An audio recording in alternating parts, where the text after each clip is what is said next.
another edition of Atty.H Legal Diaries, and we have a very interesting topic tonight.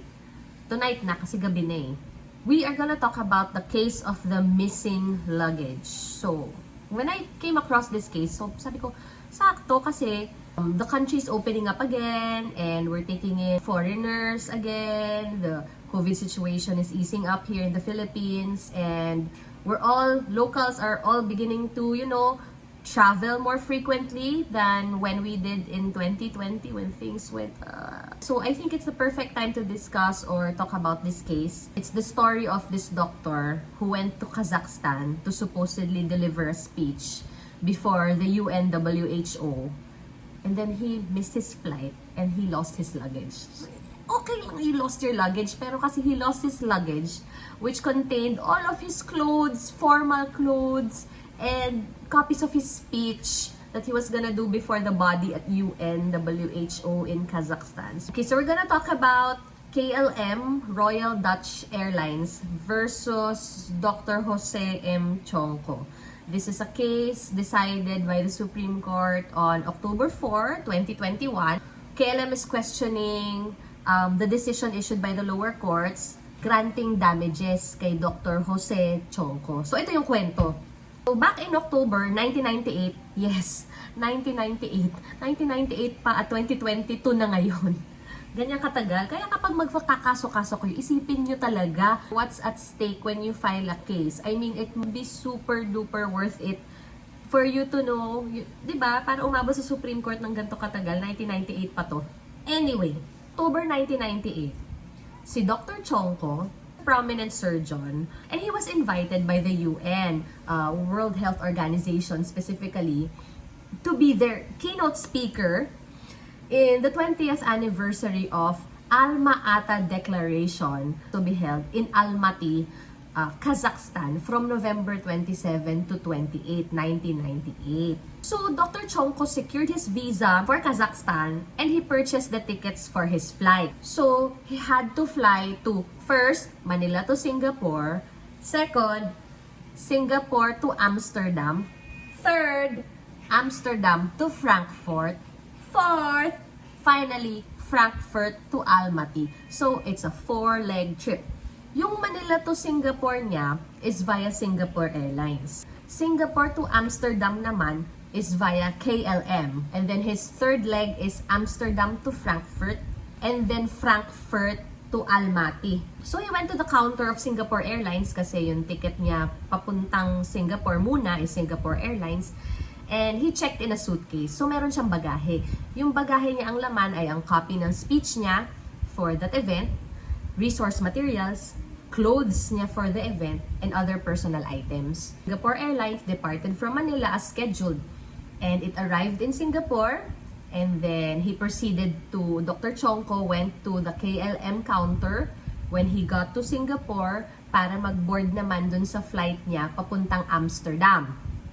So, Dr. Tiongco arrived at Amsterdam the next day in time for his third flight to Frankfurt, Germany. Okay, Singapore to Amsterdam, KLM. Amsterdam to Frankfurt, KLM pa rin. Kaya lang, yung flight niya sa Frankfurt, nag-depart 45 minutes late from Amsterdam. So, na-miss niya yung flight niya or yung fourth leg ng flight niya from Frankfurt to Almaty. So, sobrang nakaka-stress yun. Can you imagine, di ba? Kasi naghahabol siya ng oras kasi meron niyang talk. He's gonna be a keynote speaker or guest siya na speaker sa isang international event. Yung KLM employee, siniguro sa kanya, paulit-ulit na siniguro sa kanya na yung suitcase niya will be traveling with him. Yung KLM employee na kausap ni Dr. Tiongco, kinuha yung boarding pass ni Dr. Tiongco at binigyan siya ng bagong itinerary. Ang bagong itinerary niya ay Frankfurt to Istanbul, Lufthansa Airlines, and Istanbul to Almaty via Turkish Airlines. So, inassure ng KLM na makakasama lang ni Dr. Tiongco ang kanyang checked-in baggage. Kaya lang, hindi na nakasama kay Dr. Tiongco papunta sa Almaty ang kanyang checked-in baggage. Pagdating ni Dr. Tiongco sa Almaty, nawawala pa rin ang bagahe niya. At hindi yan ang worst part. Since saktong-sakto ang dating niya. he just went in his airplane clothes, yung biyahe clothes niya. Yun pa rin yung suot niya papunta dun sa WHO convention sa Almaty, where he's supposed to be the keynote speaker. So imagine niyo yung stress, at yun pa rin yung suot niya galing Manila.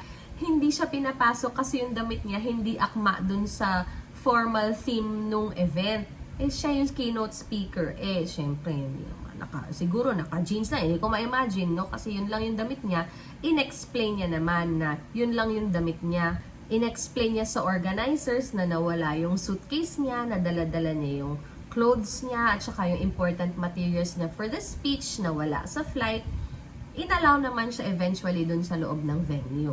Dr. Tiongco was able to deliver his lecture without any visual aids and despite being inappropriately attired. So, when he finished his speech, kasi hindi naman uso pa ng time na yun ata yung mga USB lang, or yung i-share mo lang instantly yung mga notes mo. No, it's not like that. That was the 1990s. So, talagang may dala-dala kang mga handouts, kumbaga. Yun ang dala-dala mo. So, some of the attendees approached him at nagtanong ng research materials. Hindi siya nakapagbigay kasi nga, missing yung luggage niya. Bumalik na siya ng Pilipinas December 14, 1998. He kept writing, he kept calling, he kept writing and really getting in touch with all of these airlines. Nagtuturoan na lahat. Until finally, sabi niya, tama na, magpa-file ako ng complaint for damages and attorney's fees against KLM, Turkish Airlines, Singapore Airlines, and Lufthansa. So, all airlines denied liability. Ibig sabihin ng denied liability, tinanggi lang nila na meron silang kasalanan sa pagkawala nung luggage ni Dr. Tiongco. Na-absuelto ang ibang mga airlines except for KLM. So, nanalo si Dr. Tiongco sa decision before the RTC, sentenced KLM to indemnify, or sinintensyahan niya ang KLM na magbayad kay Dr. Tiongco ng halagang 3 million pesos for nominal damages, 3 million pesos for moral damages, exemplary damages worth 5 million pesos, at attorney's fees in the amount of 1.6 million pesos. Ito kasi ay isang civil suit. So, walang nakukulong dito, pero merong damages kasi civil suit siya, hindi siya criminal case. Liable or may kasalanan si KLM dahil na-breach niya ang contract of carriage. It's because ang mga transportation or ang carriers na tinatawag, whether it's an airline company, a bus company, a taxi, any public transport that is supposed to carry persons and things or cargo from one destination to another, meron niyang responsibility or obligation to us to take us safely and securely, not just us, but our baggage, papunta sa destinations natin. So, considering that a contract of carriage is imbued with public interest, sabi nga, ang common carrier or ang KLM dito is presumed they have acted negligently in case of lost or damaged goods unless they could prove na inobserve nila yung extraordinary diligence na kailangan sa kanila. So in this case, Dr. Tiongco was able to prove na, hey, may binili siyang ticket kay KLM. Next is, talagang nagka-danyos talaga siya, nagka-damage. Kasi nawala ni KLM ang kanyang bagahe. At talagang medyo napahiya siya dun sa convention dahil wala siyang notes, wala siyang handouts, wala siyang damit. So, nagkaroon lang ng action on the part of KLM nung nagsulat na siya ng demand letter. Talagang napilitan si Doc Tiongco na sumangguni sa korte o humingi ng tulong sa korte. Again, ang basic responsibility ng isang transport carrier, whether by land, sea, or air, is to get you and your things to its destination safely and on time. So there you have it. I hope you learned a thing or two about public carriers and the case of the missing luggage. Stay safe, travel safe,